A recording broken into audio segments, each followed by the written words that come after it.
Hi மக்களே, welcome back to our channel. இன்னைக்கு வந்து பாத்தீங்கன்னா ஒரு தரமான வெஜ் மீல்ஸ் ட்ரை பண்ணலாம். நம்ம ஒரு இடத்துக்கு வந்திருக்கோம். அது தரமா இருக்கா என்னன்றது எனக்கு தெரியாது. ஏன்னா வந்து ஒரு சப்ஸ்கிரைபர் சொல்லியிருந்தாங்க, ராஜேந்திரன்றவரு இந்த இடத்துக்கு போங்க, இந்த இடத்துல வந்து ஓஎம்ஆர்ல நீங்க வீடியோஸ் எடுக்கவே இல்லை, ஸோ இந்த இடத்துல போய் ட்ரை பண்ணுங்க, மீல்ஸ் சூப்பரா இருக்கும் அப்படின்னு சொல்லியிருந்தாரு.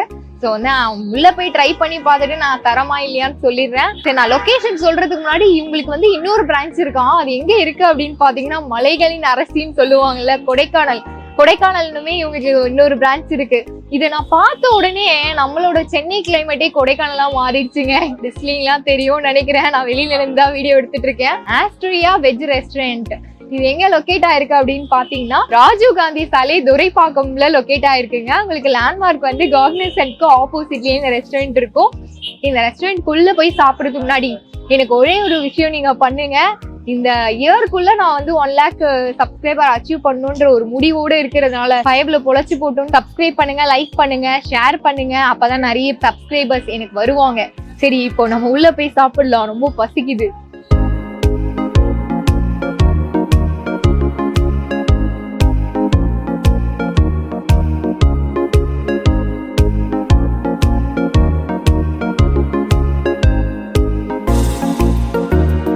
வாங்கினது எல்லாமே வந்துடுச்சு. எப்பவும் என்ன வாங்குவேன், சோறு தானே. அவங்களோட ஸ்பெஷல் மீல்ஸ் வாங்கியிருக்கேன். ஆஸ்ட்ரியா ஸ்பெஷல் மீல்ஸும் அப்புறம் வந்து கோபி, சில்லி கோபி வாங்கியிருக்கேன். ஸ்டார்டர்லாம் ரொம்ப சூடாக இருக்குது. ஸ்டார்டர் வந்து நம்ம எப்போவுமே ஸ்டார்டிங் சாப்பிட்டு பழக்கம் இல்லை, ரைஸ் கூடவே ஆஸ் யூஷுவல் சாப்பிட்டுடலாம். என்னெல்லாம் வருது மீல்ஸில் அப்படின்னு நான் சொல்லிடுறேன். பிளேட்டே மறைக்கிற மாதிரி ஒரு அப்பளம் கொடுத்துருக்காங்க, chapati, white kurma, special rice, பிரிஞ்சி கொடுத்துருக்காங்க. இது வத்த குழம்பு, கீரை கூட்டு, வாழைக்காய் வறுவல் நினைக்கிறேன். சாம்பார், பருப்பு வேற கொடுத்துருக்காங்க. பருப்பு பொடி வேற இருக்கு, பருப்பு வேற இருக்கு. அப்புறம் ரசம், தயிர், அப்புறம் பாயசம். ஏன்னா இது கோபியா இருக்கு, தேவையில்லாம அதை வாங்கிட்டேனே. எப்பயுமே பன்னீர் வாங்குறேன்னு சொல்லிட்டு நான் டிஃப்ரெண்டா ஸ்டார்ட் பண்ணுவாங்க. அவங்களே வந்து கோபி 65 மாதிரி கொடுத்துருக்காங்க. சப்பாத்தியோட சைஸை காமிச்சுங்க. சப்பாத்தி சாஃப்டா இருக்குங்க. இந்த சப்பாத்தி சாப்பிட்டாலே எனக்கு பாதி ரைஸ் ஃபில் ஆயிடும் போல. பாருங்க, சாஃப்டா இருக்கு. இந்த ஒயிட் குருமா வந்து ரொம்ப ரேரா தான் கிடைக்கும். நீதான் நான் சூட ஆறாம சுட சுட சாப்பிடுறேன். ஒயிட் குருமாவை பார்த்தோன்னே எனக்கு கண்ணில் வந்து ஆர்டின் பறக்க ஆரம்பிச்சிருச்சு. டேஸ்ட்டுமே நல்லா இருக்குங்க. அப்படியே சப்பாத்தி நல்லா சாஃப்டா இருக்கும். சாஃப்டா இருக்கிற சப்பாத்தி எவ்வளோ வேணா சாப்பிடலாம். சப்பாத்தி எனக்கு ரொம்ப பிடிக்கும். நான் எப்பவுமே எடுத்து வச்சுட்டு ரைஸ் வந்து சாப்பிட முடியாதுன்னு எடுத்து வச்சிருக்கேன். இந்த குருமா காண்டியே இந்த கோழி சப்பாத்தியும் சாப்பிடலாம்னு முடிவு பண்ணிட்டேன். இந்த சில்லி கோபி வேற நல்லா சூடா இருக்கு. அந்த சூடோடையே எடுத்து சாப்பிடணும். அப்படியே கேப்சிகம் எல்லாம் பயங்கரமா டெக்கரேட் பண்ணி கொடுத்துருக்காங்க. மேல கேஷ்யூஸ் எல்லாம் போட்டிருக்காங்க. நல்ல ஒரு போர்ஷனுங்க. ஆனா 2 பேர் தாராளமா வச்சு சாப்பிடலாம் போல. இந்த கோபி எப்படி குக் ஆயிருக்குன்னு பார்ப்போம். நல்லா சாஃப்டா இருக்கு. இதோட பிரைஸ் வந்து 195க்கு கொடுக்குறாங்க. ஸ்பைசியாகவும் இருக்கு, அந்த ஸ்வீட்னஸ் ஃப்ளேவரும் வருது, டேங்கியாகவும் இருக்கு, மெயினாக கிறிஸ்பியா இருக்குங்க. நானே உங்ககிட்ட கேட்டிருந்தேன், ஒரு சிக்னேச்சர், உங்களோட சிக்னேச்சர் ஸ்டார்டர் கொடுங்க அப்படின்னு சொல்லிட்டு. ஏன்னா எப்போ பார்த்தாலும் பன்னீர்னு எனக்கும் போர் அடிக்கும், பார்க்குறவங்களுக்கும் போர் அடிக்கும் அப்படின்னு சொல்லிட்டு அவங்களோட சாய்ஸா விட்டாச்சு. அவங்களே தான் எடுத்துட்டு வந்து கொடுத்தாங்க. நான் இந்த டேஸ்ட்டுக்கு இருக்கும்னு எதிர்பார்க்கவே இல்லை. அப்படியே இல்லை, ஃபைனலாக அவங்க சுகர் போட்டிருக்காங்க, ஹனி போட்டிருக்காங்க. அந்த ஹனியோட வந்து அப்படியே நாக்கில் மெல்ட் ஆகுது. நான் வந்து மீட்ஸோட ப்ரைஸே சொல்லலாம். மீட்ஸோட ப்ரைஸ் வந்து 250 கொடுக்குறாங்க. ஓவராலாக ஸ்டார்டர் எல்லாமே அதுலேயே வந்துடுது. இதை வந்து மீல்ஸ் கூட ட்ரை பண்ணணும்னு நினச்சேன். மீல்ஸுக்கு வந்து கொஞ்சம் ஸ்வீட்டாக இருந்தால் அந்த அளவுக்கு டேஸ்ட் நல்லா இருக்காதுல்ல. சப்பாத்திக்கு வந்து சரியான டேஸ்ட். வெஜ் பிரியாணி எப்பவுமே மறந்துடுறேன். பருப்பு பொடியை பார்த்த உடனே அப்படியே என் கண்ணு அந்த பக்கம் தாவிக்குது. இந்த கோபி ஃப்ரை 65ஓட சாப்பிடுவோம். நல்லா இருக்கு. அப்படியே பிரியாணியோட டேஸ்ட் ஒரே மாதிரி எனக்கு ஏற்ற மாதிரி மைல்டா, ஒவ்வொரு மசாலாலாம் இல்லாம ஸ்பைசினஸ்லாம் அளவா போட்டு. ஆக்சுவலா நான் வெளியில வரும்போதே போர்டு பார்த்தேன், ஹைதராபாத் வெஜ் தம் பிரியாணி எல்லாம் போட்டிருந்தாங்க. நம்ம வாங்கலாமா அப்படின்னு யோசிச்சுக்கிட்டே இருந்தேன். சாப்பிட முடியலங்க, அப்புறம் ரொம்ப ஹெவி ஆயிடுதா. சரி, மீல்ஸ் நம்ம வந்த வேலை, மீல்ஸ் சாப்பிட அதை பார்ப்போம் அப்படின்னு சொல்லிட்டு அமைதியா இருந்துட்டேன். ஆனா இதுலயே இப்படி ஒரு பிரியாணி கொடுப்பாங்கன்னு எக்ஸ்பெக்ட் பண்ணலாம். எப்பவுமே ஸ்பைசினஸ் அந்த மசாலா எல்லாம் அளவாக சாப்பிட்டா எவ்வளோ வேணால் சாப்பிடலாம். ஆக்சுவலாக ரைஸ் வந்து இப்படி பவுலில் தரமாட்டாங்க. அவங்க வந்து சப்பாத்தி சாப்பிட்டவுடனே அவங்களே வந்து சர்வ் பண்ணுவாங்க சுட சுட. ஐயோ, ஆர்வக்குள்ளாரில் நிறைய ரைஸ் போட்டேன். பருப்பும் இருக்குது, கீ பொடியும் இருக்குது. ஆக்சுவலாக இப்படி பக்கத்துலேயே வச்சிருந்தாங்க. நம்ம எவ்வளோ வேணாலும் அடித்து தும்சம் பண்ணலாம் போல். அப்படியே ஸ்பூன் எல்லாம் அப்படியே பெண்டாகி இருக்கு. போதும்னு நினைக்கிறேன் பருப்பு பொடி. ஸோ கீ கொட்டாமல் சிந்தாமல் சிதறாமல் ஊற்றணுமே. பவுல் ஃபுல்லாக கொடுத்துட்டாங்க கீ. இதை பார்க்கும்போது நல்லா கீ ஊற்றி சாம்பார்லேயும் அடிக்கணும்னு தோணுது. அவ்வளோ கீ கொடுத்துட்டாங்க. வேண்டாம்டா, கீ அளவாகவே சாப்பிடுவோம். என்ன வச்சுக்கலாம்? அப்பளம் அப்பளம் அப்பளம் வேற நம்பிச்சிருச்சு.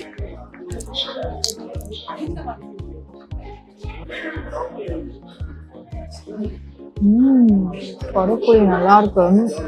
ஆனால் இவங்ககிட்ட வந்து நான் ஸ்டார்டிங்லேருந்தே நோட் பண்ணதும் அந்தளவுக்கு ஸ்பைஸியாகவே இல்லை. எதுவுமே சரி, எல்லாமே ஒரு மைல்டாக கொடுத்துருக்காங்க. ஆனால் டேஸ்ட் இருக்குங்க. அந்த பருப்பு பொடியோட வாசம் நான் போடும்போதே என் மூக்கில் தொலைச்சிது. இந்த வெளியில் வர மழை பெய்தா, அந்த மழைக்கு அதுக்கும் இந்த பருப்பு பொடியும் அப்பளமும் சான்ஸே இல்லை. நல்ல ஒரு இந்த சீசனுக்கு ஏற்ற மாதிரியான ஒரு ஃபுட்டு மாதிரி இருக்கு. பருப்பு ட்ரை பண்ணலாம். கீ வேற இருக்கா? ஒருவேளை இது சப்பாத்தி கொடுத்துருப்பாங்களோ, இல்லை ரைஸ்க்கு தான் கொடுத்துருப்பாங்க. கீ கீ கீயும் போதும்னு நினைக்கிறேன். வாழைக்காய்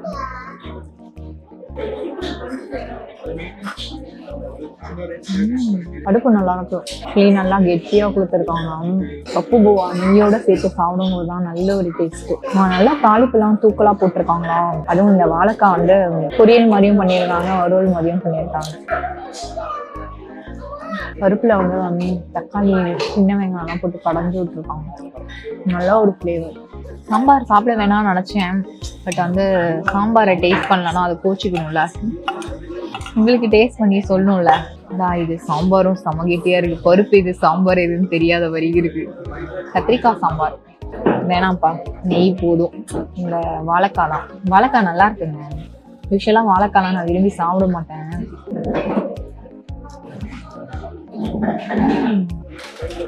நான் எதிர்பார்க்கல ஹோட்டல்ல சாப்பிட்ற சாம்பாரோட டேஸ்ட். முருங்கைக்காய் சாம்பார் அப்படின்னாலே ஒரு தனி டேஸ்ட். கொஞ்சமா போட்டேன் ரைஸ், பரவாயில்ல. கொஞ்சமா சாப்பிட்றது நல்லதுதான். நல்லா இருக்கு. அப்படியே சாம்பாரும் திக்கா இருக்கும். நல்ல ஒரு டேஸ்ட். அந்த காயோட ஃப்ளேவர்லாம் இறங்கி அட்டகாசமா இருக்கு. இந்த பவுல் ரைஸ் தான் சாப்பிடணும் அப்படின்னு நான் முடிவோட இருக்கேன். அதனால எல்லாத்துக்கும் கொஞ்சம் கொஞ்சமா தள்ளிக்கலாம். ரத்த குழம்பு டவுல். என்னப்பா இது எல்லாமே திக்கா இருக்கு. ரசத்தை தவிர எல்லாமே திக்கா இருக்கு. ரத்த குழம்புல வெங்காயம் தக்காளி எல்லாம் அந்த அளவுக்கு தெரியல. நல்லா அரைச்சி விட்டுருக்காங்க போல. கூட்டு என்னன்னா கீரை கூட்டுல வேர்க்கடலை போட்டிருக்காங்க. நீங்க பாருங்க, கருப்பு கொண்ட கடலை போட்டு பாத்துருங்க. நான் வேர்க்கடலை வந்து இங்கதான் பாக்குறேன். குழம்பு நல்லா இருக்கும். வெட் புளிப்பா. கீரை கூட்டு சான்ஸ் இல்லை.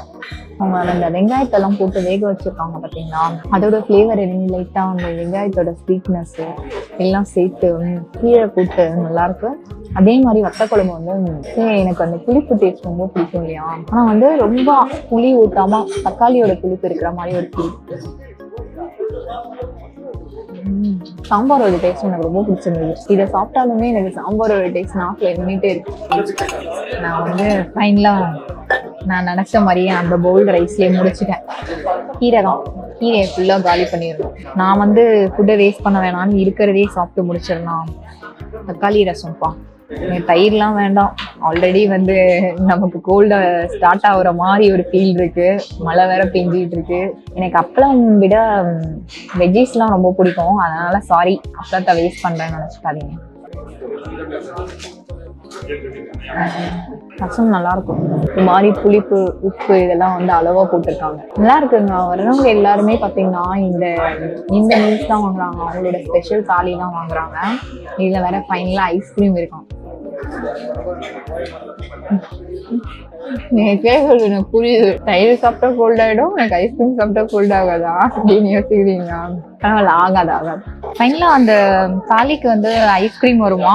நம்ம எப்பவும் போல பாயசம் வச்சுட்டேன். அவல் பாயசம் நல்லா இருக்கும். நான் வந்து சேமியாவும் ஜவ்வரிசியும் இருக்கும் அப்படின்னு நினைச்சேன்.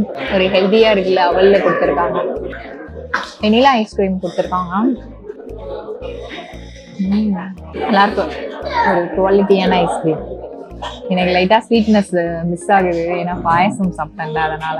இதுதான் டெசர்ட்டா அப்படின்னு கேக்குறீங்களா? டெசர்ட்ல என்னங்க இருக்கும்? ஐஸ்கிரீம் இருக்கும், சாலட் இருக்கும், ஃபலூடா இருக்கும். சரி, எதுக்கு ஐஸ்கிரீம்லாம் சாப்பிட்டு ரிஸ்க் எடுக்கிறது? நாளைக்கு வர ஷூட்டுக்கு வரணும், கோல்டு ஹீல்ட் ஆயிடுச்சுன்னா. அதனால ஆரஞ்சு ஜூஸ் சிம்பிளா ஆர்டர் பண்ணிட்டேன். நான் திக்கா இருக்கு. மீல்ஸ் வந்து நல்லா இருந்துச்சுங்க. நான் வந்து ஸ்பெஷல் மீல்ஸ் வாங்கியிருந்தேன். என்னோட கேமராமேன் வந்து நார்மல் ஆர்டினரி மீல்ஸ் வாங்கியிருந்தாங்க. அதோட ப்ரைஸ் வந்து 155 கொடுக்குறாங்க. நான் ஆல்ரெடி அதோட ப்ரைஸ் சொல்லிட்டேன் இல்லையா, ஸ்பெஷல் மீல்ஸ் வந்து 250 அப்படின்ட்டு. இதுக்கும் அதுக்கும் என்ன டிஃப்ரென்ஸ் பார்த்தீங்கன்னா, ஒரு 6-7 ஐட்டம்ஸ் வந்து எக்ஸ்ட்ரா வருது ஸ்பெஷலில். அந்த சப்பாத்தி குருமா, பிரியாணி, அந்த கோபி ஃப்ரை, அதுக்கப்புறமா பருப்பு கீ பொடி, அது மெயினாக விட்டுட்டேன் பார்த்தீங்களா, அது ஃபைனலாக ஐஸ்கிரீமோட கொடுக்குறாங்க. அது வந்து நார்மலாக இதெல்லாம் மைனஸ் பண்ணி அது வரும், அதெல்லாம் வராது. ஸோ இதுதான் டிஃப்ரென்ஸு. ஒரு 100 rupeesல வந்து நல்லா ஃபுல்ஃபில் ஆகுது, இதை சாப்பிடலாம். ரொம்ப பெரிய டிஃப்ரென்ஸ் இல்லையா? இதை தவிர உங்களுக்கு வந்து பாரத் மீல்ஸ்னு ஒன்று கொடுத்துருக்காங்க. அது வந்து இன்னும் பாரத் மீல்ஸ்னு ஒன்றும் இல்லைங்க, நார்த் இந்தியன் மீல்ஸ் தான் பாரத் மீல்ஸ்ன்னு சொல்லிட்டு நேம் வச்சிருக்காங்க. மினி மீல்ஸும் இருக்கு, அது எல்லா இடத்துலையும் கிடைக்கிற மாதிரி தான். இதுதான் லஞ்ச் டைமுக்கு வந்து ஓவராலாக கிடைக்குது. அது இல்லாமல் சைனீஸ் ஐட்டம்ஸ்லாம் இருக்கு. நம்ம சைனீஸ் வந்து எப்பவுமே சாப்பிட மாட்டோம், அதனால உங்களுக்கு சொல்லிக்கிறேன், உங்களுக்கு பிடிக்கிறவங்க நீங்க சாப்பிடலாம் சைனீஸ் ஐட்டம். ஓவராலா எல்லாமே நல்லா இருந்துச்சுங்க. எனக்கு வந்து ரொம்ப பிடிச்சிருந்தது. நம்ம வேற ரேட்டிங் கொடுக்க ஆரம்பிச்சிட்டோமா, எனக்கு 5க்கு வந்து இந்த மீல்ஸ்க்கு 4 ரேட்டிங் கொடுக்கலாம், அந்த மாதிரி பெஸ்டா தான் இருந்துச்சு. மார்னிங் 6 o'clockலேருந்து நைட் வந்து டில் 11 o'clock வரைக்குமே ஹோட்டல் டைமிங் வேற சொல்ல மாட்டேங்கிறான், அது வேற சொல்றீங்க கமெண்ட்ல. சரி, மறக்காம லைக் பண்ணுங்க, ஷேர் பண்ணுங்க, சப்ஸ்கிரைப் பண்ணுங்க. இதே மாதிரி வேற ஒரு சுவாரஸ்யமான வீடியோல சந்திக்கலாம். பாய்.